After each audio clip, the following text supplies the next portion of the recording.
Pare de tratar a neurite vestibular aguda errado. Eu ainda vejo pacientes tomando dias a fio de betaestina, sinalizina, inibidor labiríntico, pessoal. Deve ser feito por períodos curtos, no máximo 3 dias, quando muito 5, porque senão isso atrapalha a compensação central desses pacientes.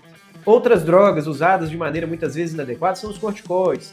Tem baixíssima evidência e podem ser cogitados naquelas vertigens que tiverem início até 72 horas, quanto mais precoce melhor, mas passou de 72 horas, temos menos evidência ainda para isso. E uma novidade que tivemos em 2025 foi um ensaio clínico japonês que comparou o uso do bicarbonato venoso com difenidramina e a associação de bicarbonato com difenidramina. E o que ele encontrou foi que, quando comparada a difenitramina versus bicarbonato, não teve diferença, mas a associação dos dois teve uma resolução mais rápida e mais eficaz desse quadro. Se você quiser saber mais sobre o assunto, dá uma olhada aqui na legenda. E se gostou do vídeo, deixa um like. Um abraço.